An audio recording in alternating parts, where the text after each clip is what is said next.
Hello, welcome back to Ray's Toys and Collectibles. I'm Ray, and today we're taking a look at the Jurassic World Hammond Collection Scorpios Rex. Let's go! So, taking a look at the box, nice picture of the animal on the front here. True effects.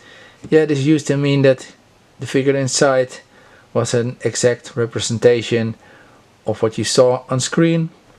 Whether it's a game or movie, TV show, but yeah. Sadly, not the case anymore. Hammond Collection logo, the graphic of the creature continues on the side. Nice picture of the animal. Netflix, Camp Cretaceous. That's where this is from. Some pictures of the figure. The top. Jurassic World.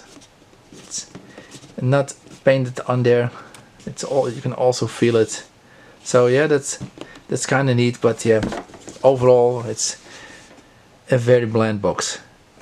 We need something with more color in it to make it stand out on the shelf, in my opinion. Let's take a look at the figure. And here we have the Scorpios Rex out of the packaging. The tail just plugs in very easily, and what you'll notice, yeah, the head doesn't have any glass eyes, and I'm very disappointed in this. Mattel decided to just scrap it. We'll not get any more glass eyes on these figures, and I think that really sucks. This Hammond collection is supposed to be a collector line, and yeah, those glass eyes gave it a premium feel, premium look. I think it looked really nice, very lifelike on a lot of the bigger figures. Now Mattel doesn't really listen to the customers, unfortunately. Way back when this line started, only the bigger figures had the glass eyes, and at some point they decided to do it on all the figures. People complained about it, mentioned to Mattel that it was a bad move to put it on the smaller figures. They did it anyway, and after many complaints they just decided to remove it altogether, and yeah, that really sucks.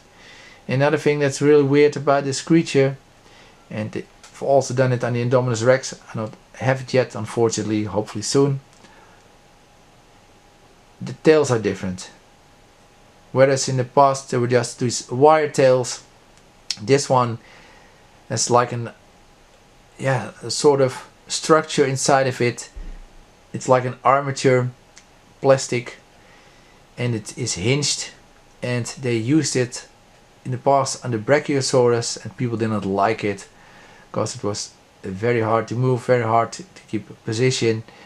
And what you see on this one as well is that it creases the tail as you move it. Same with the neck of the Brachiosaurus. You get all these creases and folds in the skin that look very unnatural. So why they brought it back for this, yeah, it's very weird. And I think also the Stegosaurus had it, but yeah, on that figure it has a short tail, it has all those armor plates. It wasn't that much of an eyesore, but in this figure it kind of is. But anyway, here's the head of the figure. Looks pretty cool. It comes with this effect piece, like drool, and you can just shove it in there, and then you have to try to get it out. It can be a little bit of a hassle. It's softer plastic, but still, you have to be careful with it, not tearing. But yeah, just moves like this. Yeah, it's a little tough to get in. It's soft piece, but that's not the issue. The issue is that, unfortunately, and yeah, you just can still remember the picture on the box.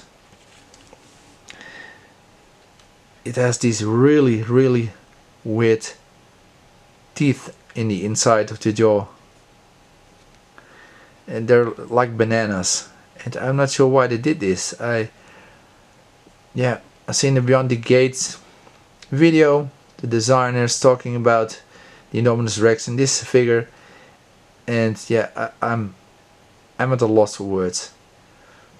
The figure, the character in Camp Cretaceous didn't have this. It had gnarly teeth, but yeah, not this long.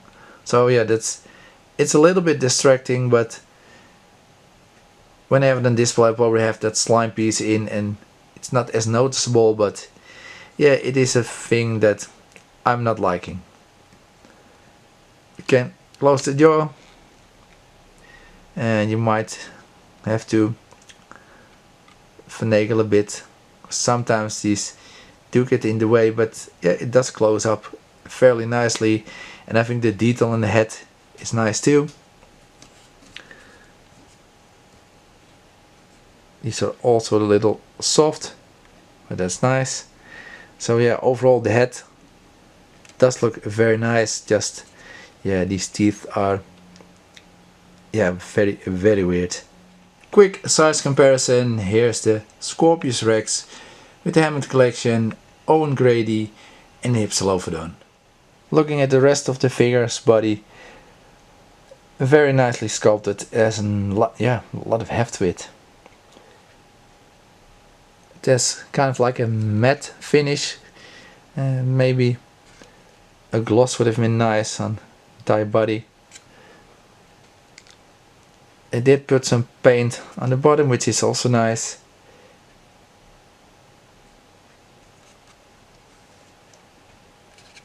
And you can see those weird legs with the claws, these bony protrusions, and then the tail has all these spikes as well. So yeah, apart from the weird teeth, yeah, the sculpt is nice. Again, glass eyes would have been preferred. So yeah, he looks nice, or she.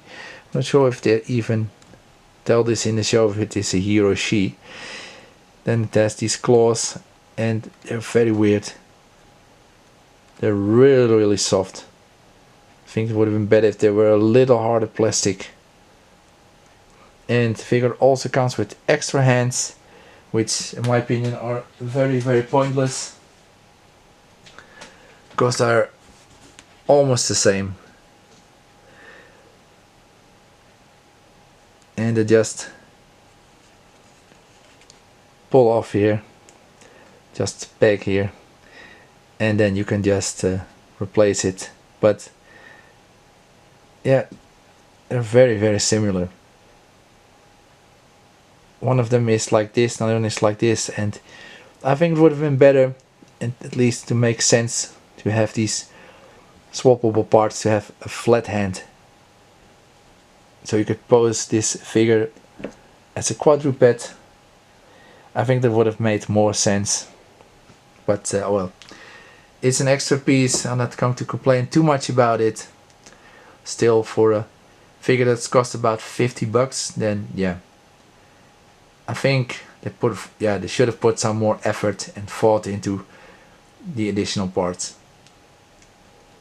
When it comes to the articulation, you can see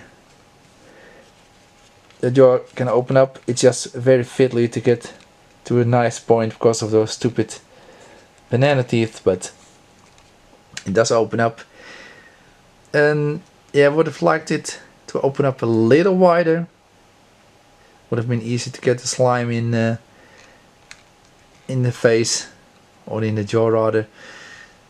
But yeah, so there's no, just to repeat this, there's no joint here at the top. It's just this one at the bottom. Then weird, there's this swivel here, which looks rather ugly. And yeah, I'm not sure why they did this, because of most of the other Hammond Collection figures have a ball joint there or a ball and a hinge. So to just have a swivel here, yeah, it's not the worst thing in the world, but I find it very strange. Very strange. And I haven't showed you this yet, but I have to open this again. They did sculpt and paint the mouth, so that's nice. So then it's skimmed there. Then this neck, nice amount of movement. Nice, it went a little further than this point, maybe to like this. Turn around, side to side. That's nice. I like that. The arms can also go to the side, but this arm is super tight. This one moves a little better. Then it has an elbow joint. Can also rotate here, and then it has the hand. Can rotate, go in and out. So that's nice. Moving down to the legs. Very nice clicky joint. You have some outward movement, not much. Nice knees. Very good range. Can also rotate. You also have a joint here. Very tight. Nice range too. And you can also rotate here, and then you have the standard foot articulation where it can go up and down, rotate, and you have this tilt. Unfortunately, no ball joint here or hinge. It also would have been nice, but I can understand why they did it, because with this thing being so heavy, yeah, an extra joint there, having it fall over, it would probably break. So yeah. And then the tail, up and down, side to side, turns around, and you have this weird armature in there that I do not like at all. You can see that yeah, the skin just creases and folds, and yeah, it doesn't look great. Now in this creature, which is a hybrid, it's kind of a creepy creature. I can kind of forgive it, but I would prefer if they didn't use this tail armature anymore. I'm not understand why they brought it back, to be honest. This figure overall, I think it looks very nice. Like I said, no glass eye, but yeah, you may not care about glass eyes.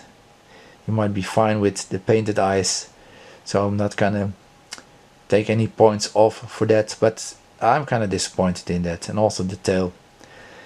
The joint here isn't ideal, but yeah, I can live with it. It's not the worst thing, but yeah, definitely should have been a ball joint.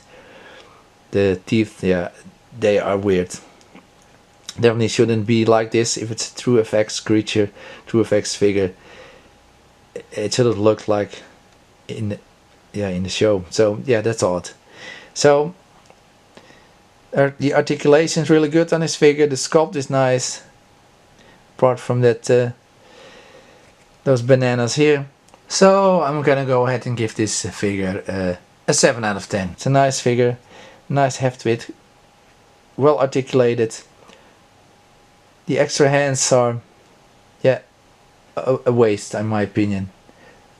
Like I said, should have been flat. You could have him as a quadruped. You can still do it, but yeah, it would have been more convincing if you had this flat hand. So yeah, I'm gonna go ahead and say, if you like Camp Cretaceous, if you like this character, this dinosaur, you should definitely go out and get him. Is it worth 50 bucks? I don't think so. Probably more like 35 or 40.